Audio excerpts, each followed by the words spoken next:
2011, Black Bullet began its life as a light novel series, which continues to this day.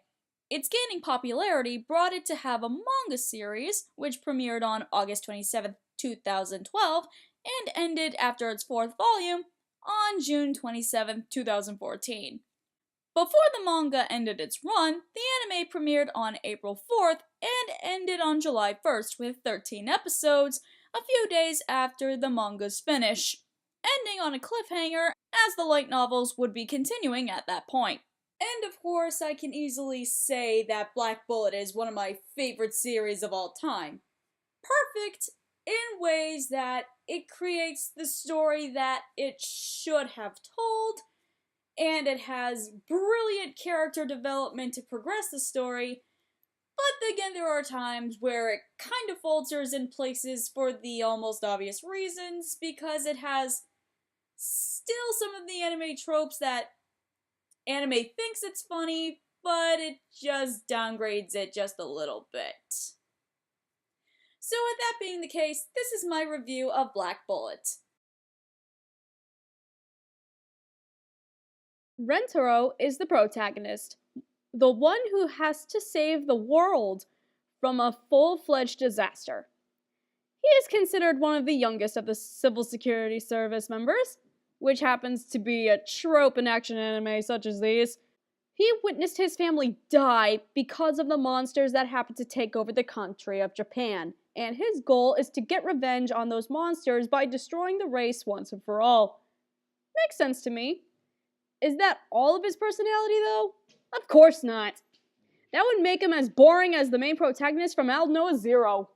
He is the adult of the main duo who witnesses prejudices and discrimination occur with the people around him. As much as he hates the Gastria, he hates people being attacked by his fellow species even more, and he will get involved to stop that from happening. Anju is Rentaro's sidekick. She's basically the waifu Imoto-chan who wants to get with Rentaro for basically no reason except for the fact that he treats her with kindness when no one else does. わらわの戦いぶりはどうだった？スカートでハイキックすんのはやめとけ。嬉しいくせに。You know, because we gotta add some pedo in there because anime.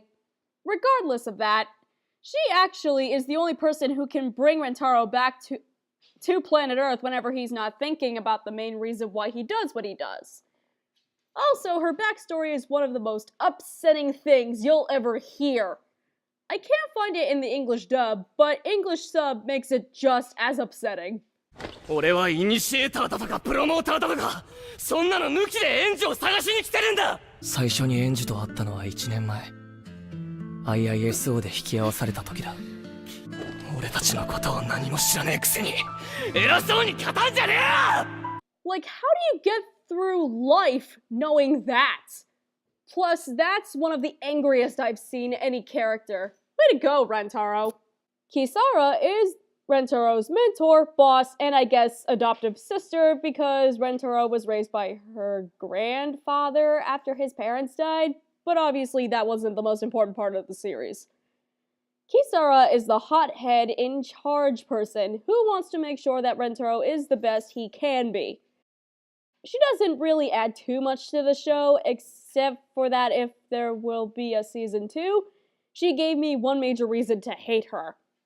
Which I will not spoil here because it's in the last episode, and that's about one of the most disturbing moments in anime history. So for the sake of everyone here, I won't tell you.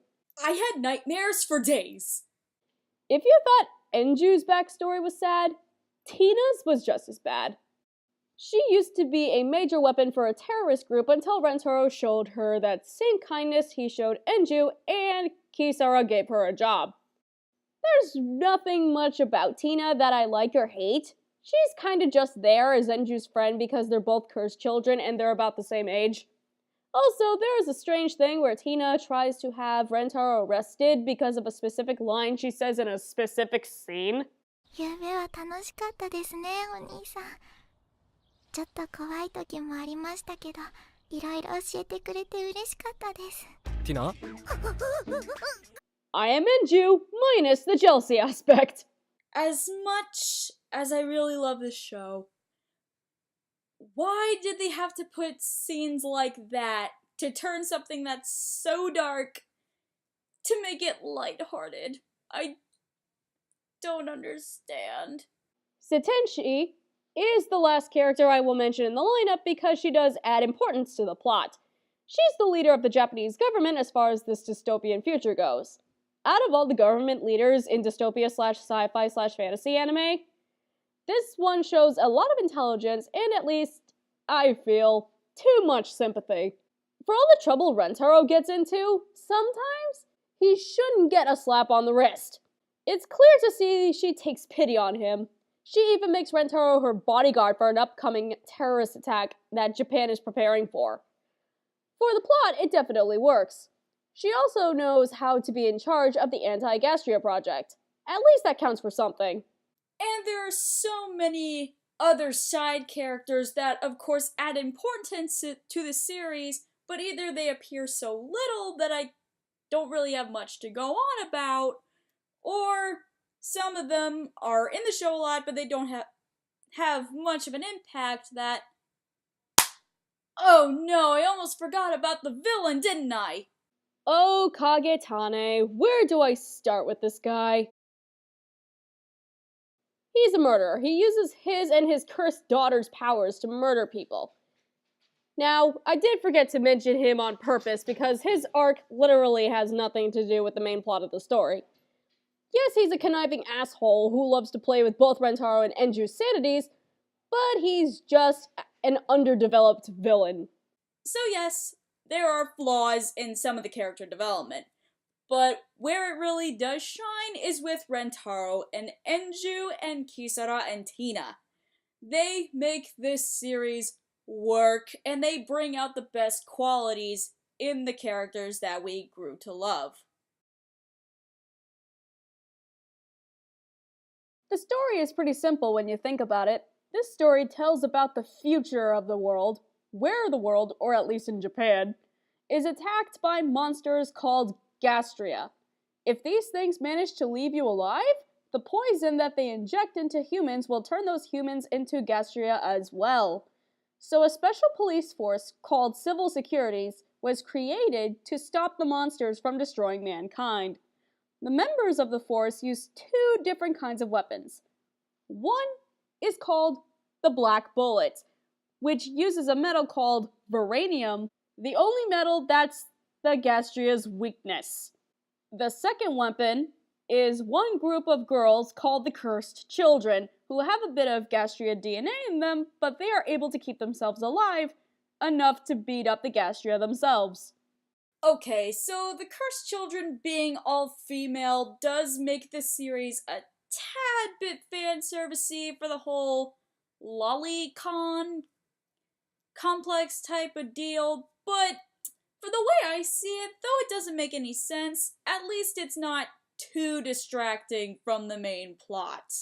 While that plot is the base of Black Bullet, the series actually surrounds two characters.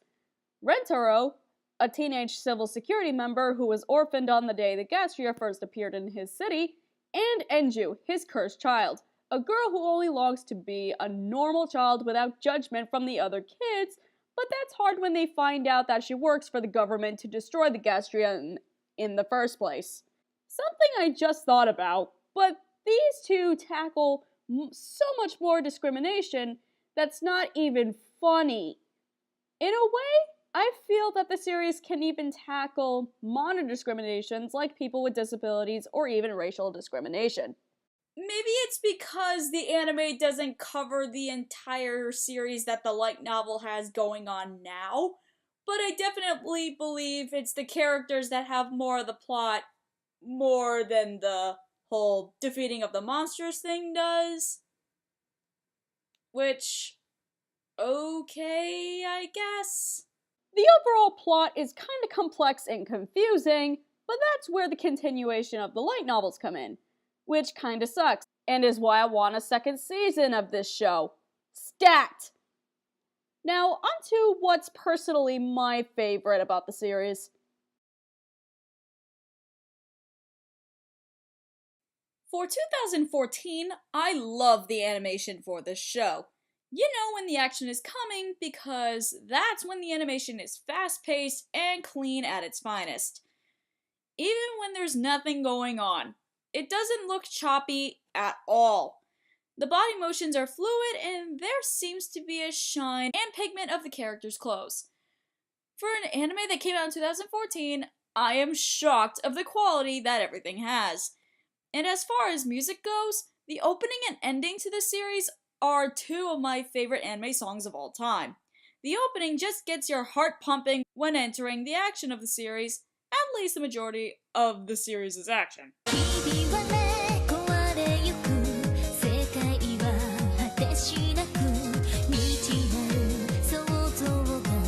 The song stays the same, but the opening technically has two different versions. The first opening has a slideshow type of presentation, where it just introduces to you the first few characters and shows what little plot it has before spoiling the rest.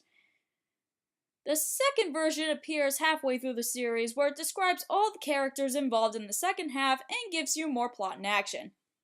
I found this kind of pointless if you're just going to have the same opening song, but as long as I had that song playing, everything was fine. And then you get this at the end of each episode.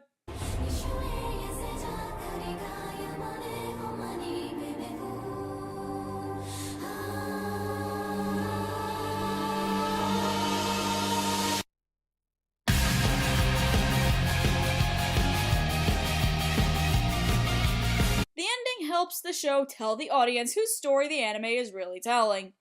It's the cursed children's because of the suffering they have to deal with and how Rentaro tries to save them all. And as I said earlier, this defeats the whole Gastria purpose of the plot.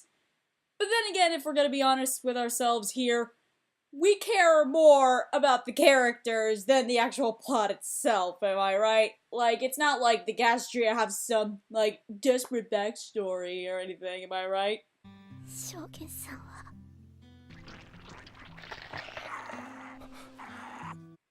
And I will never unsee that. Moving on. Okay, so funny story. I don't have any information about the English dub because normally I am a dub person unless I'm watching the newest shows in the current season, which they don't have a dub yet. But when I first started watching this anime, it came out while I was in high school. So there was no English dub yet. And then when I discovered it like a couple months later, it still didn't have an English dub. Or if it did, I couldn't find it, so I just watched the whole thing on Crunchyroll, and I thought it was a really, really good Japanese dubbing. Like, yeah, I know there are a lot of Japanese dubs that are kind of bad, and the English dub made it better. God, my English is horrible even right now. So, for those of you who have seen this show in English, care to leave down in the comments below what you thought of it. I'm not sure if I'm gonna watch the whole show again in English, but if you guys have seen it, please tell me how it is. So, if I were to watch it again, should I watch it in English or should I avoid it? Okay, so for this show being my favorite, it's not exactly perfect by all means. And I know that for a fact. Sometimes plot can get in the way, sometimes characters are not all that great, but I do love it for what it has. And if I ever do find the light novels in a bookstore somewhere, I think I will buy those for the sake of reading them, because I really want to know what happens next, especially as the series is coming to a close. So, in short, I would give this show an 8 out of 10. Like I said, it's not perfect, but it's not bad in the slightest. And also, if you guys are worried about any of the fan service, trust me, there is a million times worse than what Black Bullet has. I'm Cait Cher, and it's been real. Ciao!